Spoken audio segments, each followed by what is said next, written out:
अस्सलाम वालेकुम दोस्तों, हमने chapter number 18 chemistry of life start किया था। उम्मीद है कि आप कार्बोहाइड्रेट्स की वीडियो को देख चुके होंगे। आज हमारा टॉपिक है अमाइनो एसिड्स। अमाइनो एसिड्स पर जाने से पहले अगर आपने अभी तक हमारा चैनल सब्सक्राइब नहीं किया तो पहले चैनल को सब्सक्राइब कर लो यार, और साथ साथ में बेल आइकन को भी प्रेस कर लो। वीडियो पसंद आती है तो लाइक भी कर देना। आगे बढ़ते हैं अमाइनो एसिड्स के टॉपिक के ऊपर। अमाइनो एसिड्स कौन से कंपाउंड्स होते हैं? अमाइनो एसिड्स होते हैं बायफंक्शनल। बायफंक्शनल का मतलब यह है कि इसके अंदर दो फंक्शनल ग्रुप एक साथ शामिल होंगे। दो फंक्शनल ग्रुप कौन कौन से हैं? पहला फंक्शनल ग्रुप है कार्बोक्सिलिक एसिड ग्रुप COOH, और साथ साथ में दूसरा ग्रुप है NH2 ग्रुप। अभी जो COOH ग्रुप है ये एसिडिक ग्रुप होता है, क्योंकि ये कार्बोक्सिलिक एसिडिक ग्रुप है तो एसिडिक ग्रुप होगा। और साथ में NH2 ग्रुप जो है ये एक बेसिक ग्रुप है, ये बेसिक ग्रुप है। अब हमें इतना समझ में आ गया कि अमाइनो एसिड्स की डेफिनेशन में सबसे पहली डेफिनेशन ये है कि ये बायफंक्शनल होंगे, यानी कि इसके अंदर दो फंक्शनल ग्रुप्स होंगे। कौन कौन से दो फंक्शनल ग्रुप्स होंगे? एक तो पहला एसिडिक फंक्शनल ग्रुप जो कि कार्बोक्सिलिक एसिड है, और दूसरा फंक्शनल ग्रुप अमाइन ग्रुप होगा NH2 ग्रुप। अगर दोनों ग्रुप्स एक साथ होंगे मौजूद तो आप खुद सोचें कि इसका एसिडिक करेक्टर होगा या बेसिक। जी हाँ, सही आंसर है डुअल नेचर। ये एम्फोटेरिक इन नेचर होंगे, यानी कि इनकी डुअल नेचर होगी। एम्फोटेरिक डुअल नेचर रखेंगे, यानी कि बेसिक रेडिकल्स की तरह से भी बिहेव करेंगे, बेसिक सब्सटेंसेस की तरह से भी बिहेव करेंगे, और एसिडिक सब्सटेंसेस की तरह से भी बिहेव करेंगे। अगर अमाइनो एसिड्स की फर्दर और बात की जाए तो अमाइनो एसिड्स बिल्डिंग ब्लॉक्स होते हैं प्रोटीन्स के, यानी प्रोटीन्स अमाइनो एसिड से मिलकर बनते हैं। कम से कम 100 अमाइनो एसिड आपस में कंबाइन होंगे तो प्रोटीन फॉर्म होंगे, लेकिन एंजाइम एक ऐसा प्रोटीन है जिसको एक्सेप्शन हासिल है। आगे बढ़ते हैं। अब अमाइनो एसिड्स के दरमियान में जो बॉन्ड होता है उस बॉन्ड को कहा जाता है पेप्टाइड लिंकेज। क्योंकि अमाइनो एसिड्स आपस में कंबाइन होकर प्रोटीन बनाएंगे तो अमाइनो एसिड्स के दरमियान में एक बॉन्ड होगा। अब वो बॉन्ड पेप्टाइड लिंकेज कहलाया जाएगा, और ये बॉन्ड बनता है कार्बन का डबल बॉन्ड होगा ऑक्सीजन के साथ में, और नाइट्रोजन और हाइड्रोजन के दरमियान में, यानी NH ग्रुप और carbon double bond with oxygen, इसके दरमियान में ये बॉन्ड बनेगा। ये बॉन्ड कहलाएगा पेप्टाइड लिंकेज, जैसे कि मैंने यहाँ पे लिखा है। अब इसके स्ट्रक्चर की बात करते हैं। अमाइनो एसिड्स का सबसे बेसिक स्ट्रक्चर कौन सा है? जैसे कि यहाँ पे बीच में कार्बन एटम आपको नजर आ रहा है। कार्बन एटम की एक साइड पर आपको COOH ग्रुप यानी कि acidic radical carboxylic acid group नजर आ जाएगा, और दूसरा है अमाइन ग्रुप जो कि आपको यहाँ पर लिखा हुआ नजर आ रहा है, बेसिक रेडिकल है। हाइड्रोजन यहाँ पे शामिल होगा कार्बन के साथ। ये जो तीनों पार्ट्स हैं ये तीनों पार्ट कांस्टेंट पार्ट्स होंगे। कांस्टेंट पार्ट्स होने का मतलब ये है कि ये तो होंगे ही मौजूद, लाजमी तौर पे मौजूद होंगे, उसके बगैर अमाइनो एसिड कंप्लीट नहीं हो सकेगा।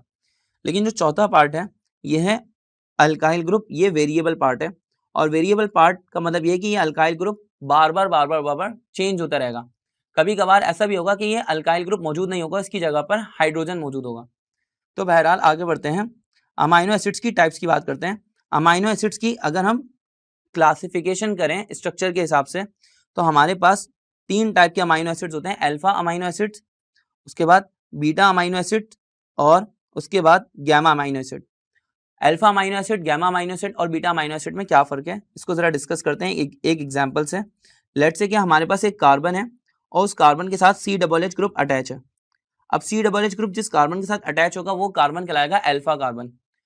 COOH यानी कि कार्बोक्सिलिक एसिडिक ग्रुप जिस कार्बन के साथ अटैच होगा वही कार्बन कहलाएगा अल्फा कार्बन, और अल्फा कार्बन के साथ जो कार्बन अटैच होगा वो कहलाएगा बीटा कार्बन, और बीटा कार्बन के साथ जो कार्बन अटैच होगा वो कहलाएगा गैमा कार्बन।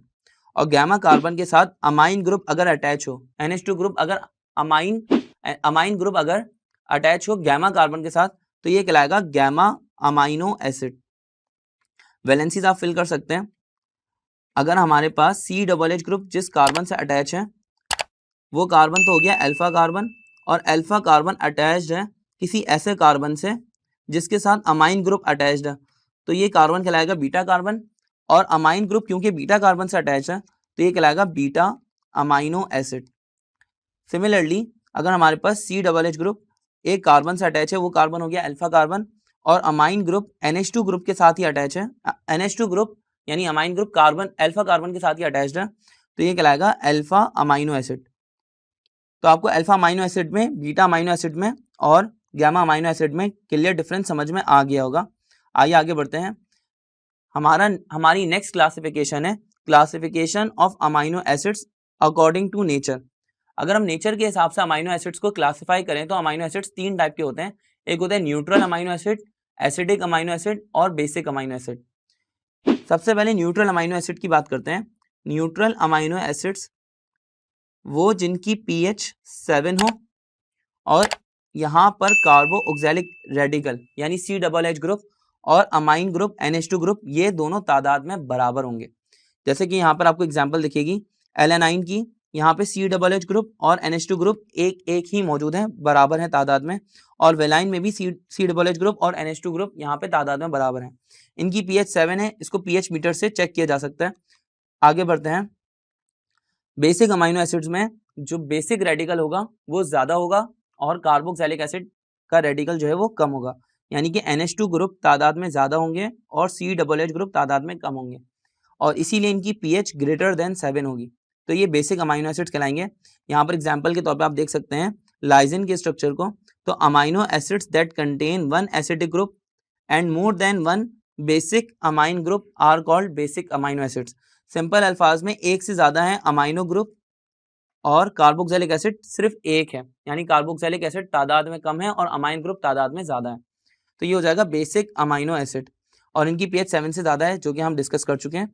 अगर हम बात करते हैं एसिडिक अमाइनो एसिड्स की, तो अब तक तो आप समझ ही गए होंगे।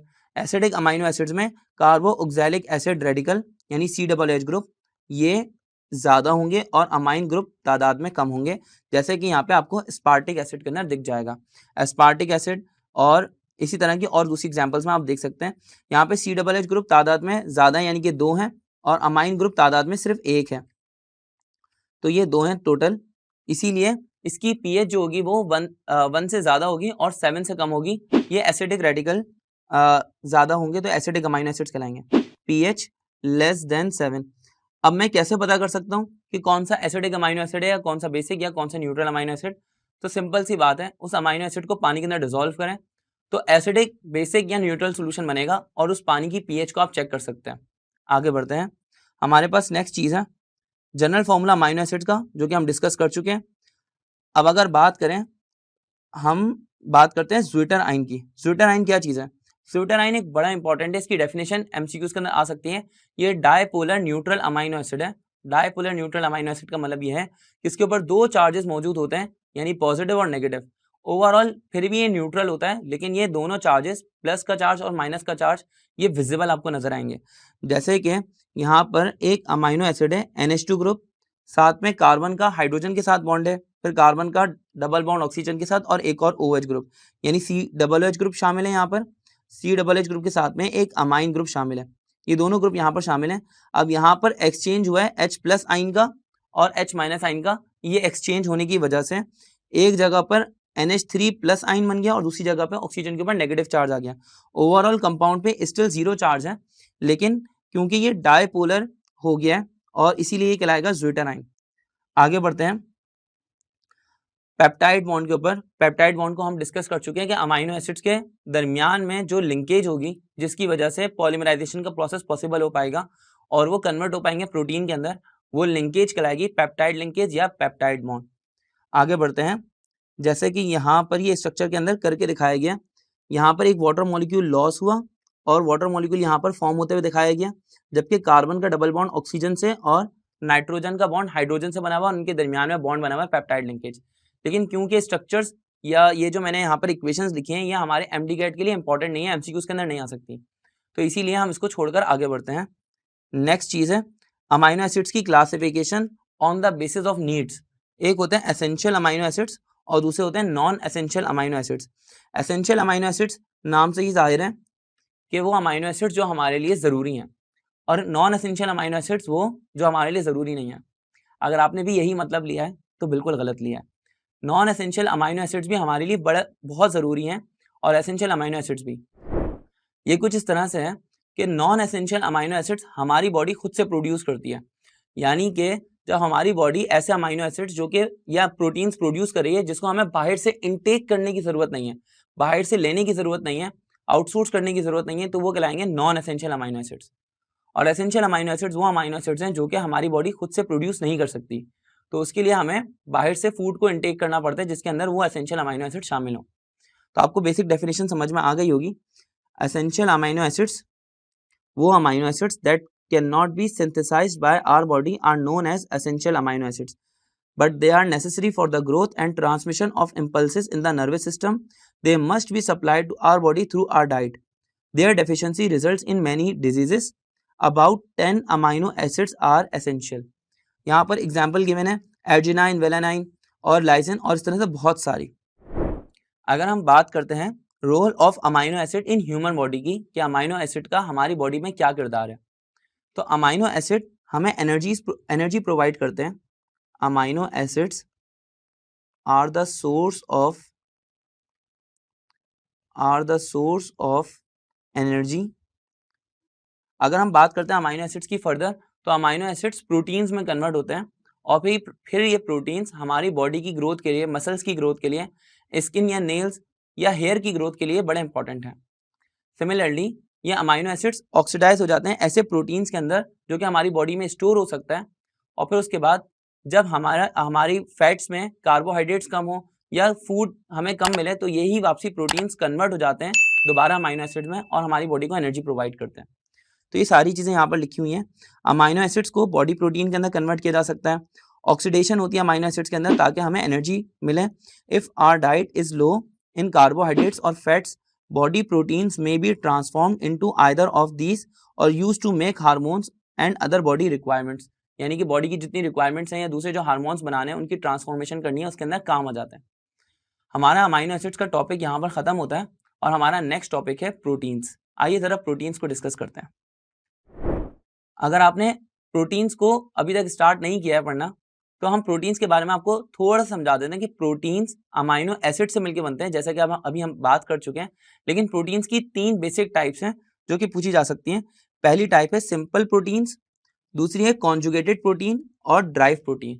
सिंपल प्रोटीन वो है जो कि प्योरली अमाइनो एसिड से मिलकर बनेगा। कॉन्जुगेटेड प्रोटीन वो है जो कि अमाइनो एसिड्स के साथ में यानी प्रोटीन्स के साथ में नॉन प्रोटीनियस सब्सटेंस भी शामिल हो तो उसको कहा जाएगा कॉन्जुगेटेड प्रोटीन। और ड्राइव प्रोटीन वो होता है जो कि सिंपल प्रोटीन्स की ही सिंथेसिस से बनाया जाता है। Simple protein, the simple proteins are those which are made up of amino acid unit only joined by peptide bond. Upon hydrolysis they yield mixture of amino acids and nothing else. यानी कि अगर हम simple proteins की hydrolysis करें, simple proteins को पानी के अंदर डिसॉल्व करें, तो ये सिर्फ और सिर्फ अमाइनो एसिड्स में ही ब्रेक डाउन होगा, क्योंकि पेप्टाइड लिंकेज टूटता चला जाएगा। अमाइनो एसिड्स के अलावा कोई और चीज़ इसमें नहीं मिलेगी। एग्जाम्पल के तौर पे एल्ब्यूमिन्स और ग्लोब्यूलिन और साथ में ग्लाइडिन्स। अब आगे बढ़ते हैं कॉन्जुगेटेड प्रोटीन्स की। जो कॉन्जुगेटेड प्रोटीन्स हैं वो सिंपल प्रोटीन्स के साथ में मिलते हैं। सिंपल प्रोटीन्स के साथ में जब नॉन प्रोटीनियस सब्सटेंस कंबाइन हो जाए तो फॉर्म हो जाते हैं। अब ये नॉन प्रोटीनियस सब्सटेंस क्या हो जाता है, ये कहलाता है प्रोस्थेटिक ग्रुप या कोफैक्टर। अब एग्जाम्पल है यहाँ पे जैसे कि क्रोमोप्रोटीन्स, हीमोग्लोबिन वगैरह, और साथ साथ में फॉस्फोप्रोटीन्स जैसे कि काइजिन इन मिल्क वगैरह। अगर हम हीमोग्लोबिन की बात करेंगे तो हीमोग्लोबिन प्रोटीन है लेकिन इसके अंदर शामिल होता है आयरन, तो आयरन एक मिनरल हो गया और इसी वजह से ये कहलाएगा कॉन्जुगेटेड प्रोटीन। अगर हम बात करते हैं सब्जियों की जैसे ग्रीन लीफी वेजिटेबल्स की, जिसके अंदर हमें प्रोटीन्स भी मिलते हैं लेकिन साथ साथ में कार्बोहाइड्रेट्स और वाइटामिन भी मिलते हैं। सिमिलरली अगर हम फ्रूट्स की बात करते हैं तो बहुत सारे फ्रूट्स ऐसे हैं जिसमें हमें प्रोटीन भी मिलता है लेकिन हमें वाइटामिन भी मिलता है। आगे बढ़ते हैं। अगर हम बात करते हैं फंक्शंस ऑफ प्रोटीन्स की, सॉरी पहले ड्राइव्ड प्रोटीन्स की, तो ड्राइव प्रोटीन्स वो हैं जो कि नेचुरली अकरिंग प्रोटीन्स नहीं होते हैं बल्कि इनको ऑब्टेन किया जाता है सिंपल प्रोटीन्स की सिंथेसिस से, यानी कि एंजाइम्स के एक्शन के थ्रू या केमिकल एजेंट्स के थ्रू इनको कंबाइन करके इनको सिंथेटिकली प्रिपेयर किया जाता है। एग्जाम्पल के तौर पे पेप्टॉन्स, पेप्टाइड्स या प्रोटीसीज वगैरह। प्रोटीन्स की फंक्शन क्या है? प्रोटीन्स स्ट्रक्चरल मटेरियल्स हैं जो कि एनिमल बॉडी के स्ट्रक्चरल मटेरियल्स हैं और हेल्प करते हैं in the growth of animal body. Proteins involve होते हैं नर्वस डिफेंस के अंदर, मेटाबॉलिक रेगुलेशन के अंदर, बायोकेमिकल कैटलिस्ट के तौर पे। ये बायोकेमिकल कैटलिस्ट बड़ा इंपॉर्टेंट है क्योंकि फिर प्रोटीन्स फर्दर पॉलीमराइज होके बना लेते हैं एंजाइम्स, और यही एंजाइम्स हैं जो कि डाइजेशन का या जो मेटाबॉलिज्म है हमारी बॉडी का उसको मेंटेन करके रखता है। तो हम कह सकते हैं कि एंजाइम प्रोटीन से बना और प्रोटीन अमाइनो एसिड से, लेकिन ये जो एंजाइम है ये कहलाता है बायोकेमिकल कैटलिस्ट। अच्छा, ये जो प्रोटीन्स हैं ये ऑक्सीजन की सपोर्ट के लिए ज़रूरी होते हैं। ये बना लेते हैं नए नए टिश्यूज़ और मेंटेन करते हैं जो कि हमारी बॉडी के अंदर ऑलरेडी प्रेजेंट टिश्यूज़ हैं। यानी कि मान लीजिए आपको चोट लग गई और चोट लगने के बाद आपकी खाल छिल गई है, तो वापसी स्किन की ग्रोथ के लिए प्रोटीन्स रिक्वायर्ड होंगे। अगर ऑलरेडी आपकी स्किन ग्रो हुई हुई है तो उसको मेंटेन करने के लिए भी प्रोटीन्स की ही रिक्वायरमेंट होगी। तो आगे बढ़ते हैं। अगर हम प्रोटीन्स की सोर्सेज की बात करें तो प्रोटीन्स मौजूद होता है गोश्त के अंदर। अब गोश्त किसी भी टाइप का हो, चाहे बीफ हो, मटन हो या कोई सा भी, तो उसके अंदर प्रोटीन शामिल होगा। साथ साथ में दूध के अंदर, एग्स के अंदर, पल्सेस के अंदर, बीन्स के अंदर, पीस के अंदर, लेंटिल के अंदर, सीड्स के अंदर, नट्स के अंदर, ऑयल के अंदर और जो फ्रूट्स हैं उसके अंदर भी।